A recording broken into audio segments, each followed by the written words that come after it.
Oke, kita lanjut yang video masalah osilasi.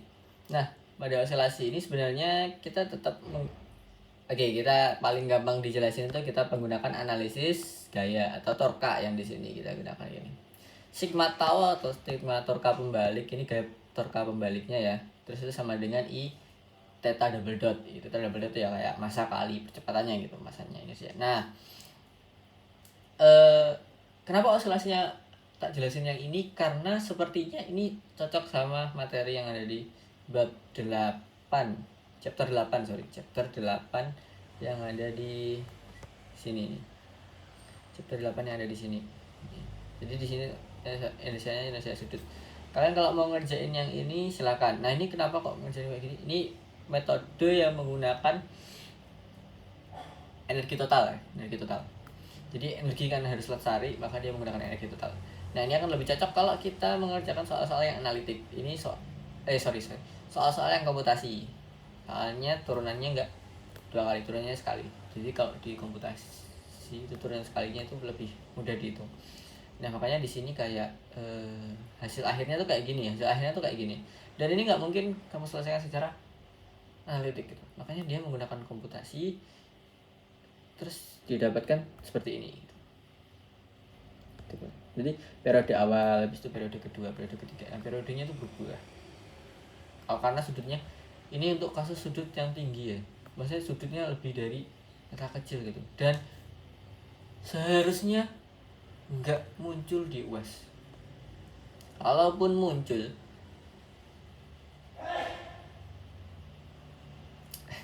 kayaknya enggak deh. Kalaupun muncul, soalnya berarti yang ini. Kalaupun muncul soalnya berarti yang ini, serius. Kalaupun muncul soalnya soal ini. Oke, ini ceritanya kalau yang upside down itu dari atas gitu, dari atas. Dari posisi batang ini di atas, benar-benar di atas itu sampai ke bawah. Itu osilasinya gimana? Kalau dijatuhin simpangan, diberi simpangan sedikit gitu. Soalnya gitu, ini soal yang ini. Ini kalau kalian masih muat cecetnya, kalian tulis aja solusinya gitu. Nah, jawabannya Y sama dengan tan ini. Fungsi T. Nah, ketika T-nya makin lama berarti dia pokoknya gitulah. Jadi dia pakai energi ya, ini energi. Kenapa 2 mg? Karena kan energi potensial awalnya 2 mgl kan. Saat di atas, benar di atas. Nah, ini energi potensial saat sudah turun sejauh theta. Ini energi kinetik sejauh theta. Pokoknya dari energi terus kalian turunin aja gitu. Yang penting mencari theta dot kuadrat dulu. Oke, nah terus kita ambil ini Y sama dengan sin theta per 2. Ya, ini bisa kalian tulis aja. Oke, kita bahas soal yang pernah muncul di UAS. Nah, yang pernah muncul di UAS itu tahun 2022 itu soalnya seperti ini. Jadi ada plat piringan ya, piringan cakram gini dengan pusat itu di situ, dan P itu, titik P ini tuh sebagai pusat rotasinya, atau kayak dilubangin gitulah, dipaku gitu. Nah, tapi sebelum itu kita akan konsep kerjanya tuh di sini. Jadi dalam soal ini kalian sebenarnya lebih dianalisis untuk mencari pusat massa sehingga kita bisa menentukan momen inersia untuk ditentukan ininya. Contoh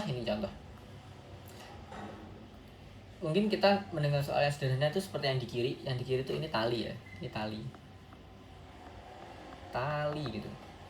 Tali tak bermassa gitu, massless dengan massa pendulum M yang warna hijau. Nah, tapi kemungkinan kita ada soal upgrade yaitu batang dengan bermassa. Nah, batangnya itu pusat massanya di tengah kan. Terus ada massa yang di bawah itu yang bermassa juga. Nah, otomatis pusat massa dari sistem itu kan bergeser ke sekitar tengah gitu. Nah, kita tinggal mencari RCM atau jadi pusat massanya sejauh mana. Nah, habis itu kita menentukan inersia CM itu berapa. Ini soal bawahnya. Ini buat bawahnya. Nah, setelah kita menemukan RCM itu, nah kita bisa ngitung inersia kan. Nah, akhirnya kita bisa mengerjakan kembali ke bentuk yang sederhana yang kayak di tali ini. Cuma masanya jadi massa total dan R-nya ini RCM gitu. Yang ini. Oke, tinggal terus nanti diselesaikan biasa. Nah, oke, kita lanjut di soal yang was pernah muncul. Nah, ini ada inersia. Oke, jadi kayak gini. Gimana kita, pertanyaan pertama itu mencari inersia di titik P. Gimana caranya? Sesederhana menggunakan teorema sumbu sejajar gitu. Oke, mungkin di sini ya, di sini ya, di sini. Nah, yang di sini, nah, teorema sumbu sejajar, ICM sama dengan M plus D kuadrat. D itu apa? D sejauh pergeseran dari pusat massa. Nah, ketika kita tahu cakram itu di tabel ada, ya semoga kalian ngeprint lah, jangan lupa dicetak kalau nggak mau nulis. Di tabel itu ukurannya adalah M R kuadrat per 2 gitu kan. M R kuadrat per 2. Kita anggap jari-jarinya R gitu. Nah, ini M R kuadrat per 2 plus M 2 per 3 R kuadrat. Nah, 2 per 3 R kuadrat itu 2 per 3 itu jarak ini ya. Jarak ini ke sini. Itu 2 per 3 R. Oke, 2 per 3 R kuadratnya itu di situ. Nah, terus oke, tinggal kita ngitung aja, itu disederhanakan jadinya kayak gini. Nah, anggaplah ini A gitu kan. Jadinya AMR kuadrat.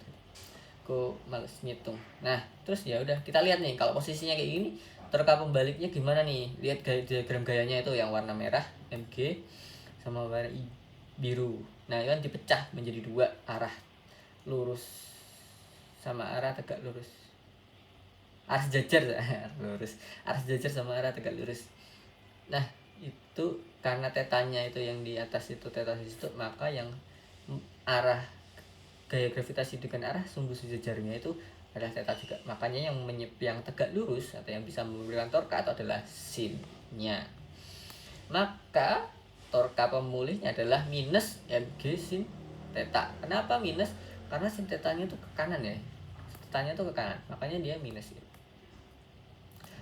R-nya berapa? Ya, R-nya jari-jari itu dari pusat ke situ.